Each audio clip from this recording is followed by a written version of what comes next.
In this video, we're going to talk about Black sources of income. In other words, this is where the government reports that we as Black folks get our money.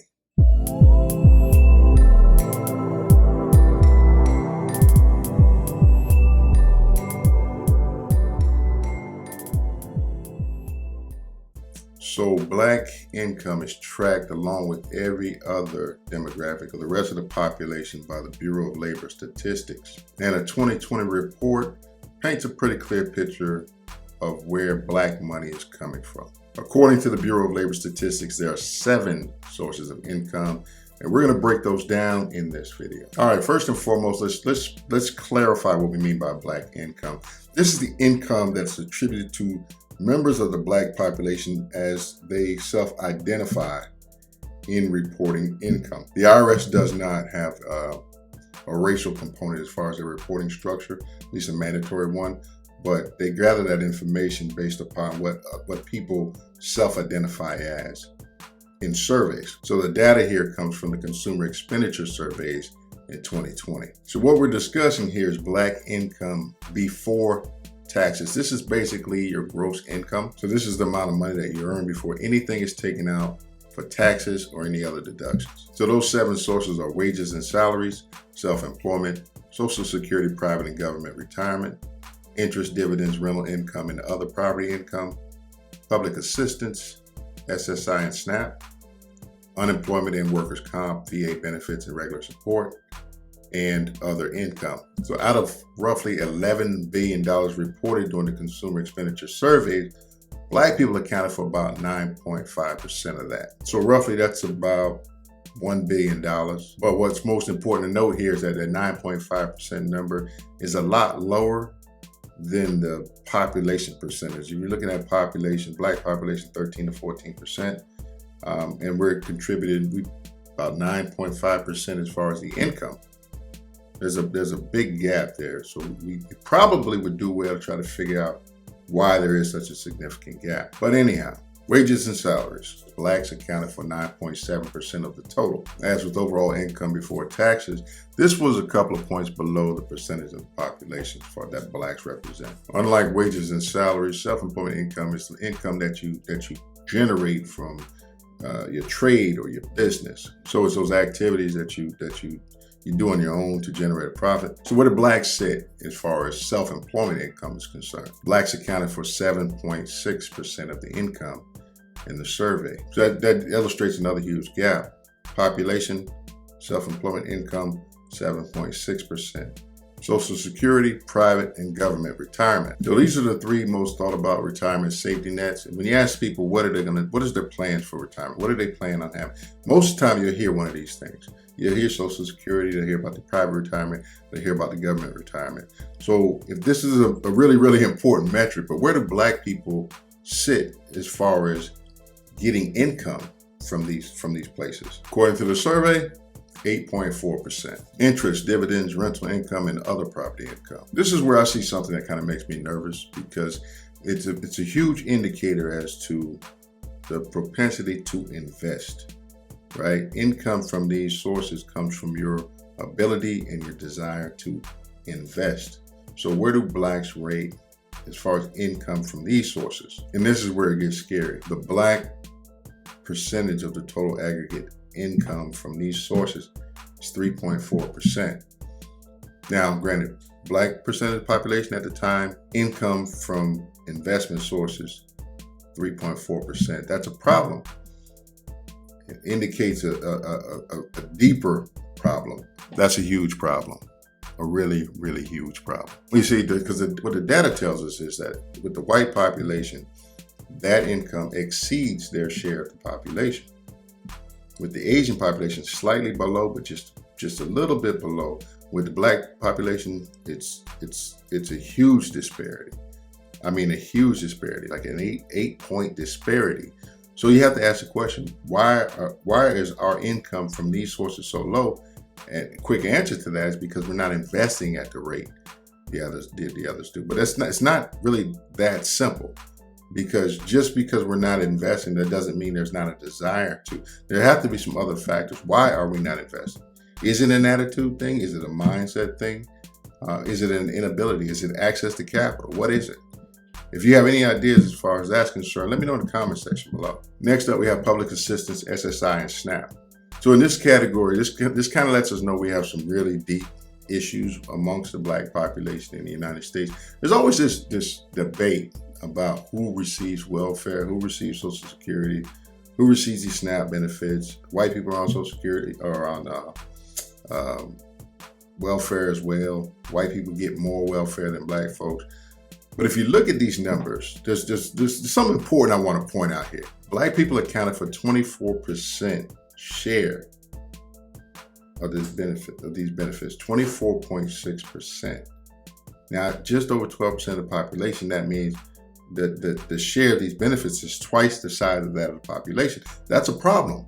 I mean, and if we try to defend that, if we make that our sole focus of just trying to defend it for whatever reason, we don't look deeper into the problem and try to understand why that's the case. This thing has implications across the board because what it is it's a dependence upon the government. And when you depend on somebody, it tends to alter your thinking. It makes you vote a certain way. It makes you support certain things because you believe that these are the things that are going to take care of you. And what it really amounts to is control. That's more of a political conversation, so it's probably, I'm going to leave that out on this video. But don't you think it's kind of odd that we have 24% share of these benefits? We have to at least ask the question, why? Why are we at 24%? The obvious answer is that there is a need.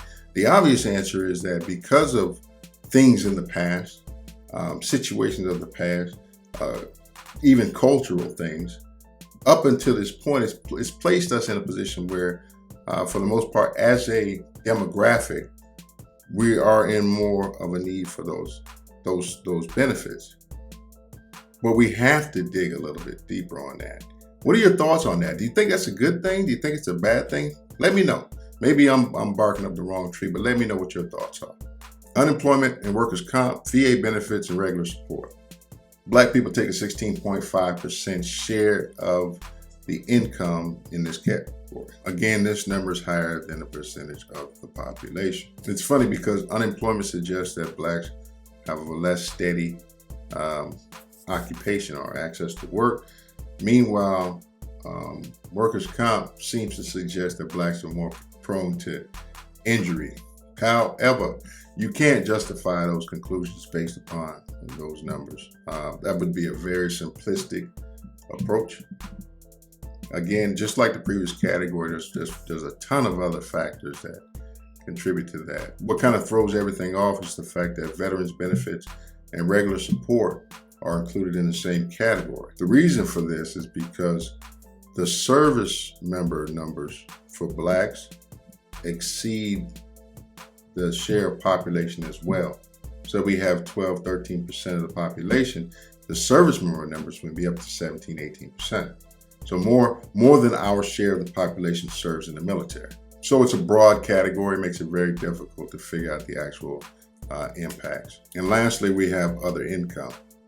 So the last category of income we have is called other income. This is basically business income that's not related to the primary function of the business. So some examples would be interest income, gains from the sale of assets, gains from foreign exchanges, anything not related to the primary business activity. Blacks took 14.6% share of this income in the survey. One thing that stands out is the difference between the share of other income and the share of self-employment income. And the reason for this is the word income itself. You see, being self-employed is simply a status. We hear a lot of people like to say, well, I'm self-employed. That's just a status. But interestingly enough, Blacks in this category who's self-employed are earning less, right, than the rest of the population who are self-employed.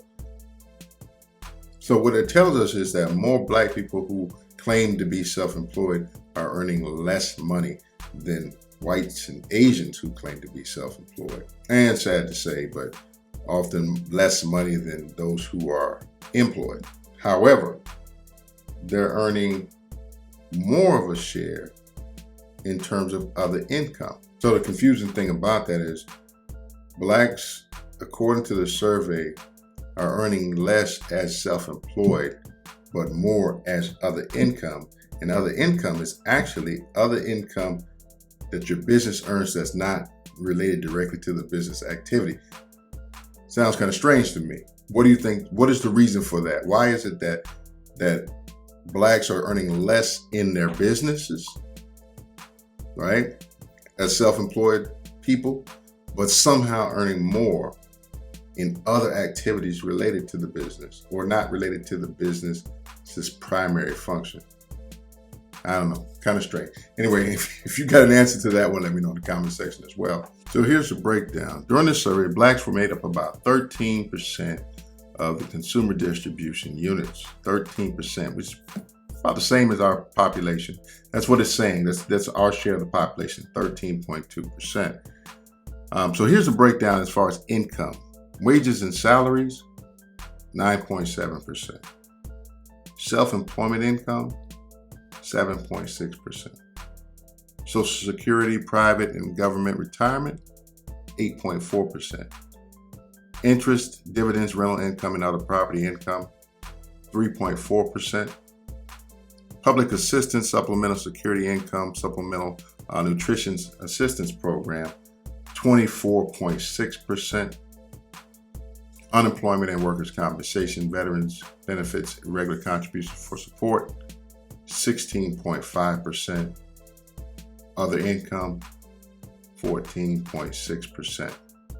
I think, but what concerns me the most is the SSI, the SNAP. Those are the things that concern me most because that's money coming from the government. Personally, I'm not a big fan of government support, not because it's not needed, but